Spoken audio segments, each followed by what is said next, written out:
अस्सलामुअलैकुम सामीन। 20 रमज़ानुल मुबारक है, 12 अप्रैल है। ख़बर का उन्वान है, म्यांमार फ़ौज ने अपने ही लोगों पर हवाई हमला कर दिया है, जिसमें बच्चों समेत 100 लोगों की मौत हो गई है। ख़बर तफसील से सुनिए।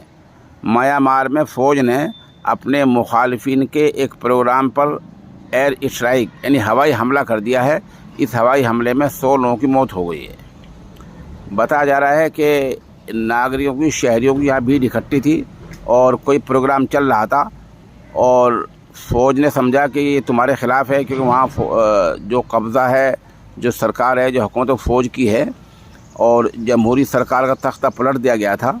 तो ऐसे ही कल 24 घंटे पहले प्रोग्राम चल रहा था, फ़ौज ने उस पर हवाई हमला कर दिया। हवा से हेलीकॉप्टर में उड़कर बम बरसा दिए, जिससे 100 लोगों की मौत हो गई है। कहा जा रहा है कि फ़ौज ने 2021 में आंग सान सूची की मुंतखब सरकार को गिरा दिया था, तख्ता पलट दिया था। 2021 से ही वहाँ सरकार पर फ़ौज का कब्ज़ा है। इस कब्ज़े के दौरान फ़ौज ने अपने मुखालिफिन पर जो हमले किए हैं, उसमें अब तक लगभग तकरीबन 3000 लोगों की मौत हो चुकी है। अक़वाम मुत्तहिदा ने इस हवाई हमले की मज़म्मत की है और जवाबदेही की मांग की है, और साथ साथ ये बयान भी जारी हुआ है कि मरने वालों में बच्चे और औरतें भी शामिल हैं।